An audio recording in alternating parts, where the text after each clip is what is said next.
Kelas 9. Mungkin Bapak Ibu atau teman-teman banyak yang melihat, kok yang ini jarang ada di podium ya?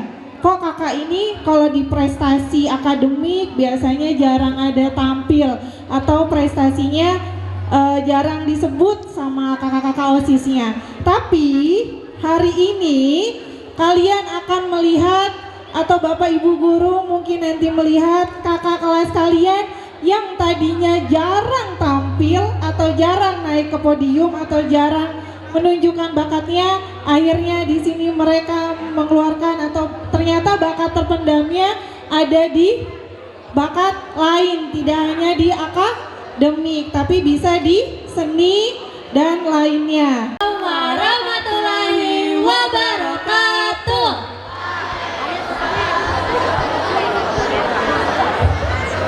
Halo teman-teman semuanya, apa kabar nih kalian semua?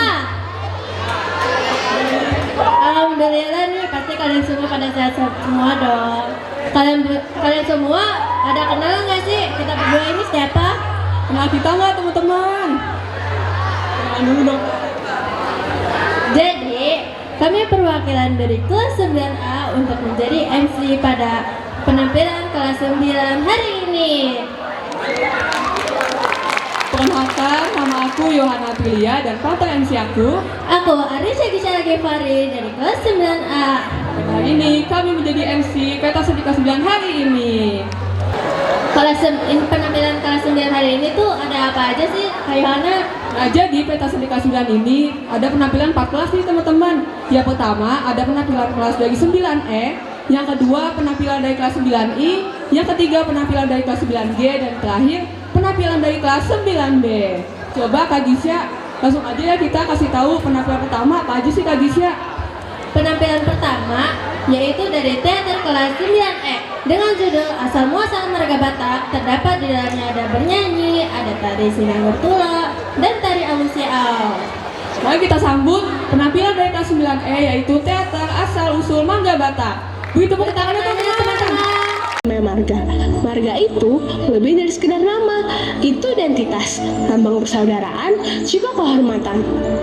Di Pulau Samosir yang indah, tinggallah sepasang leluhur, yaitu si Raja Batak dan istrinya Boru Tatande Batak. Dari mereka lah lahir marga-marga Batak yang kita kenal sampai sekarang.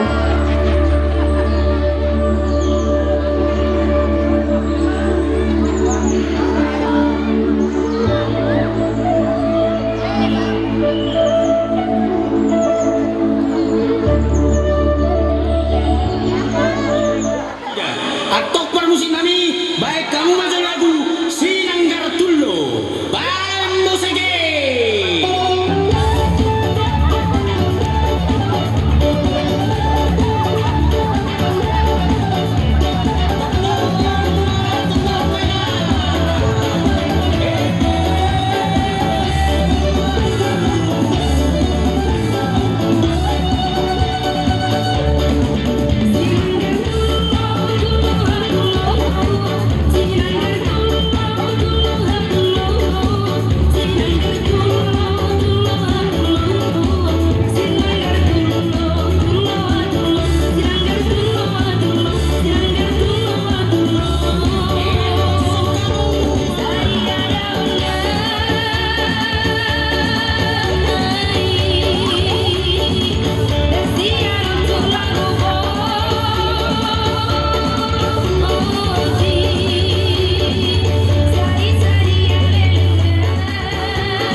keras loh.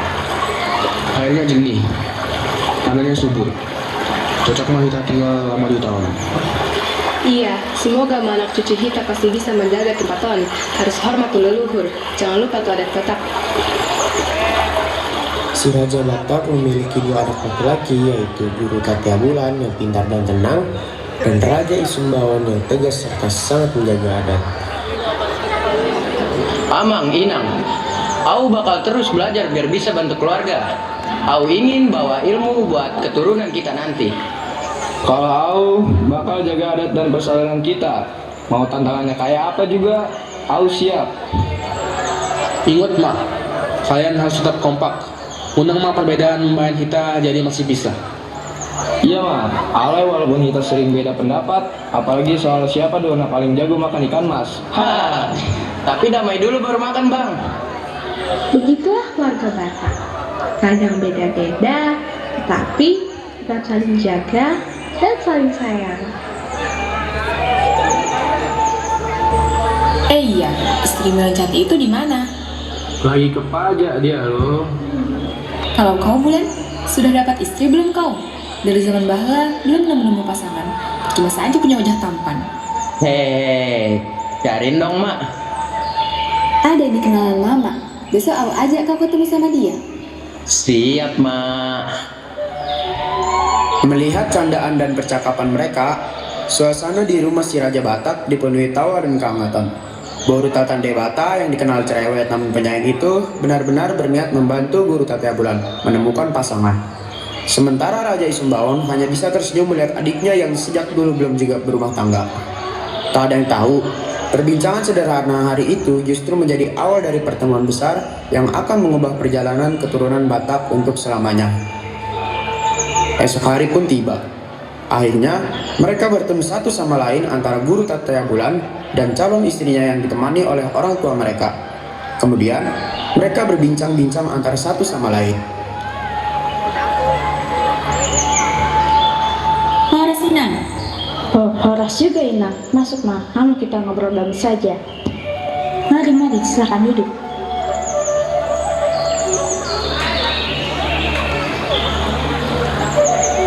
Inang, ada apa jauh-jauh kemari?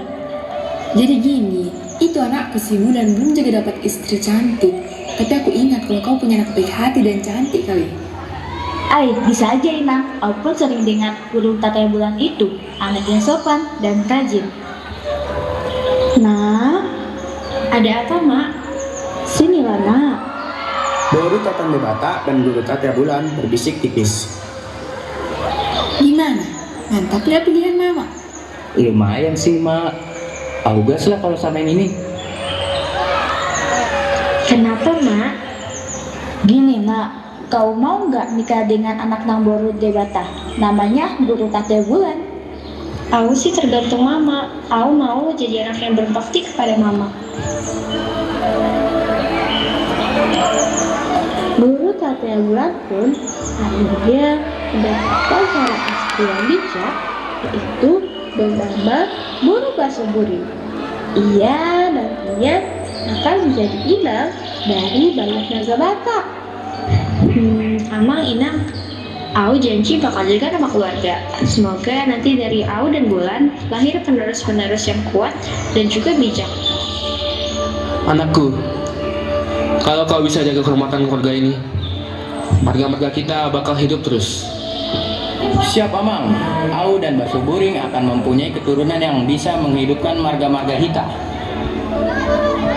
Setelah berkeluarga cukup lama, Tatia Bulan dan Boru Basuburing mempunyai 4 keturunan. Mereka adalah anak-anak yang sangat cerdas dan ceria. Di suatu sore yang tenang, Boru Basuburing sedang berada di halaman rumahnya, ditemani anak-anaknya yang sedang bermain bersama.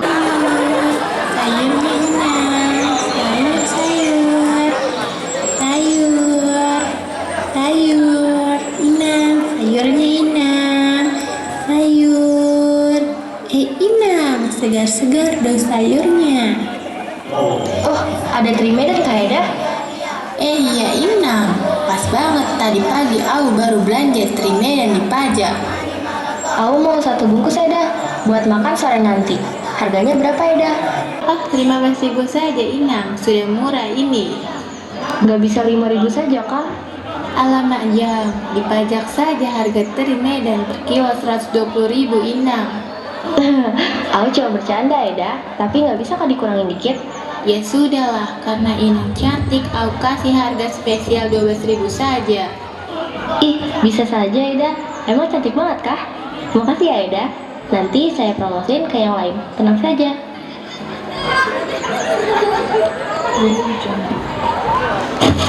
Anak, hati-hati mah. Jangan lari-lari di sini. Aduh, aku sakit banget. Sudah, bangun mah. Hati-hati, pulang sekarang ya.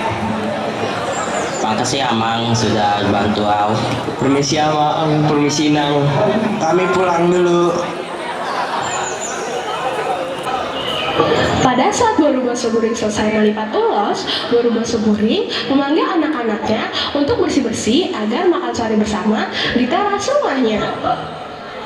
Hei anak-anakku, cepatlah mandi, kemudian kita makan bersama. Aku sudah mandi, Mak.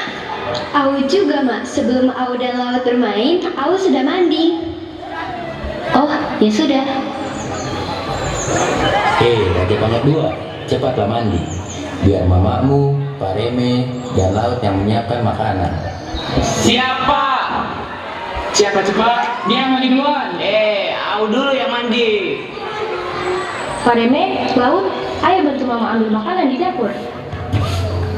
Setelah beberapa menit, akhirnya makanan sudah siap. Dan juga anak-anak yang belum mandi sudah selesai dan siap makan bersama di teras. Saat sedang makan, Guru Basa Buring berpikir bagaimana suatu saat nanti ketika anak-anak mereka sudah dewasa dan juga sudah memiliki kehidupannya masing-masing. Lihat, Mak. Tadi ada anak jatuh karena Endang hati-hati. Begitu juga lah hidup kita. Kalau Endang pandai menjaga diri, bisa celaka keluarga. Anak-anakku, mamamu ini mau dengar. Apa doa harapan kalian untuk keluarga, On? Aku pengen keturunanku bijak dan bisa berpikir jernih. Marga dari Au harus dikenal berani dan kuat.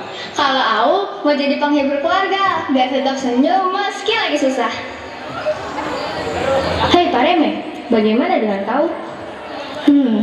Aku pengen jaga keharmonisan keluarga. Yang penting kita tetap saling sayang. Oh iya, Mak. Aku, Laut, dan teman-teman ingin menari sore ini. Apakah kami boleh, Mak, pergi menari dengan anak-anak lain? Oh iya kah? Ya sudah, sehabis kita makan, kalian pergilah ke lapangan desa.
Tahun sudah berlalu. Kini, anak-anak dari Boru Basuburing sudah tumbuh dewasa. Di suatu malam, Pareme dan Seribu Raja sedang duduk bersama. Udara dingin menyelimuti hutan itu, di mana mereka berdua duduk bersama di bawah pohon. Namun, siapa sangka, di dalam kesepian tersebut, terdapat bahwa di antara dua saudara ini tumbuh perasaan yang terlarang. Bang, aku bingung, tapi jujur, aku sayang sama abang. Perasaan ini gak bisa aku hilangkan. Pareme, kita saudara, ini gak bisa. Kalau keluarga tahu, semuanya bakal kacau. Tapi, aku gak bisa pura-pura hati ini milih abang, meskipun aku tahu ini salah. Pada saat itu, Sonya melewati hutan tersebut untuk mencari kayu yang ingin dipakai memasak. Namun, dengan tidak disengaja, Sonya mendengar pembicaraan mereka saat melewati hutan tempat Boru Pareme dan Seribu Raja berbincang. Bang, ayolah, aku sangat sayang kepada abang. Aku ingin kita memiliki keturunan. Tapi, sebenarnya aku juga sangat terpesona dengan kecantikan kau. Bagaimana jika kita menikah siri saja? Kau serius, Bang? Iya, aku serius Pareme yang cantik.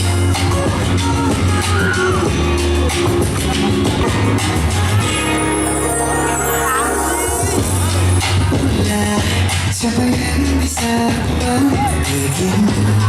Gila, ini bahagia apa menjadi?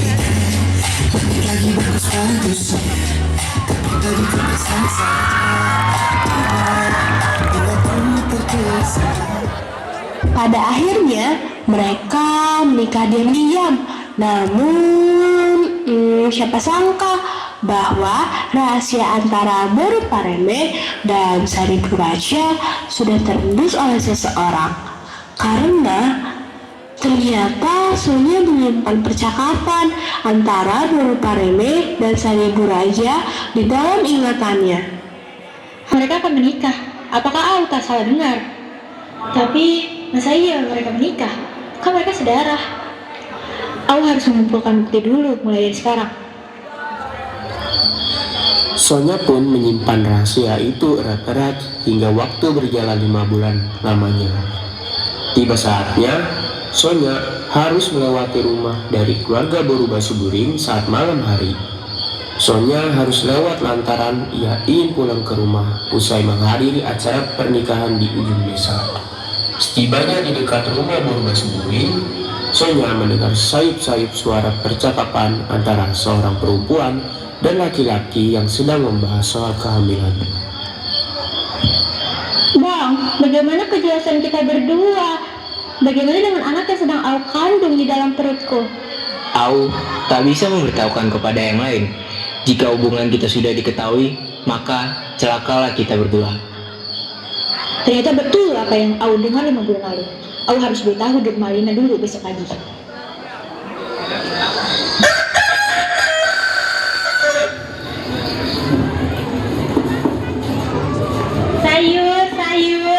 Inang, segar-segar dong sayurnya. Dek Malina, aku punya berita hot yang bikin kau shock. Hah? Memangnya apa? Kau tahu kemarin malam aku dengar si Pareme anak dari Boru Basuburing itu menikah siri dan sekarang Pareme sudah hamil sama si Seribu Raja. Hah? Serius kau? Aku tak menyangka mereka ternyata sudah menikah. Bahkan mereka sudah memiliki anak dalam rahim Pareme. Tetapi tanpa disangka, di sekitar mereka lewatlah 3 warga adat yang ingin pergi memancing. Salah satu dari mereka yaitu Mau Raja yang mendengar ucapan itu langsung menghampiri mereka yang sedang membicarakan Pareme dan juga Seribu Raja. Mengetahui itu, mereka sangat murka pada Pareme dan Seribu Raja karena sudah mencemarkan adat. Ai, keterlaluan mereka ini, sudah nginjak-nginjak adat kita mereka. Tidak berlebihan ini.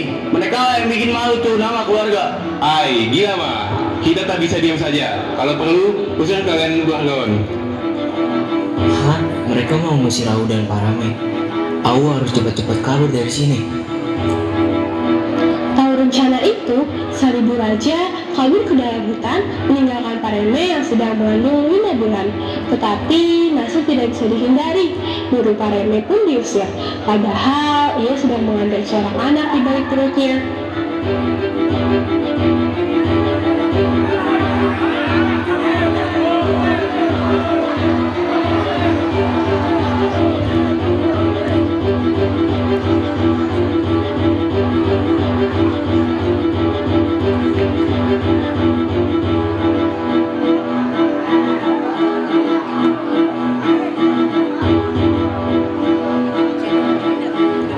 Pareme pun terlantar di tengah hutan yang dingin.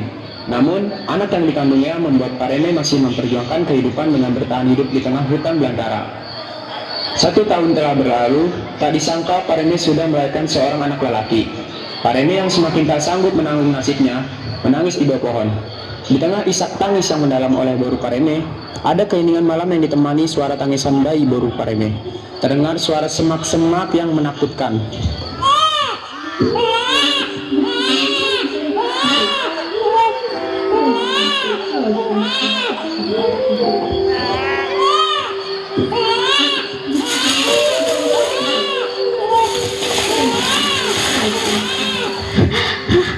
Suara apa itu? Jangan-jangan itu hewan buas.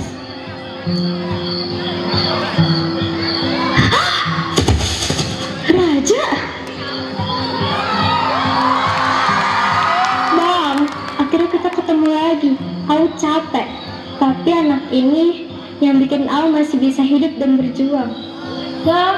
Maafkan Au, Parame, sudah meninggalkanmu 5 bulan lalu. Au sungguh sangat menyesal meninggalkanmu di desa. Au pikir kau akan aman di dalam desa. Ternyata kau malah diusir ke tengah hutan seperti ini. Oh Tuhan, apakah ini anak kita? Iya bang, ini anak kita. Kamu namainya siapa? Au menamainya Raja Lontung.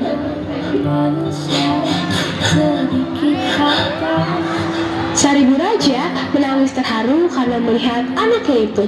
Akhirnya, keturunan dari Raja Lontung akan melahirkan marga-marga besar seperti Sinaga, Situmorang, Nainggolan, Simatupang, Pandiangan, Parhusit, dan Siregar. Kita udah mengorbankan banyak, alay semoga anak On jadi harapan baru untuk ada bersama keluarga kita. Au percaya, walau kita jatuh, anak ini akan membangkitkan kita lagi.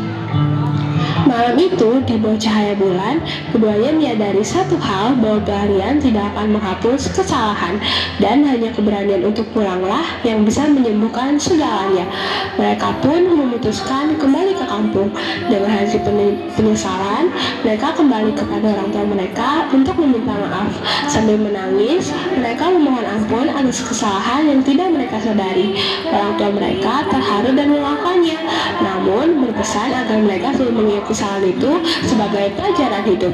Sejak saat itu, keluarga mereka hidup dalam penyesalan dan doa, berharap Tuhan mengampuni dosa yang terjadi tanpa sengaja. Sedikit kata, bolehkah aku yang berbicara? Kau memang manusia, takkan. Maafkan Au, Nak. Au sudah mengecewakan Mama. Sudah Pareme, jangan kau menangis. Kita sudah maafkan kau. Oh Tuhan, apakah ini cucuku? Boleh Mama menerima cucuku ini? Ini Mak. Ya ampun, cucuku.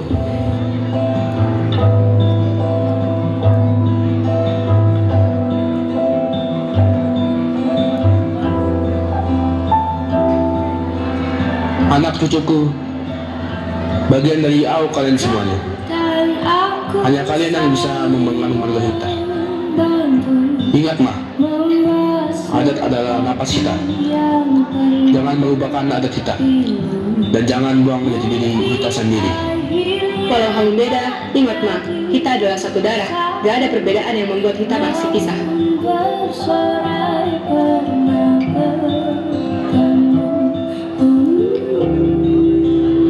Begitulah asal mula marga-marga Batak. Dari si Raja Batak dan Buru Tatan Gede Batak, lahirlah keturunan yang luas. Mereka adalah cikal bakal marga yang kita kenal hingga hari ini. Inilah Wansa Luhur Batak. Ada persatuan dan marga yang takkan pernah hilang.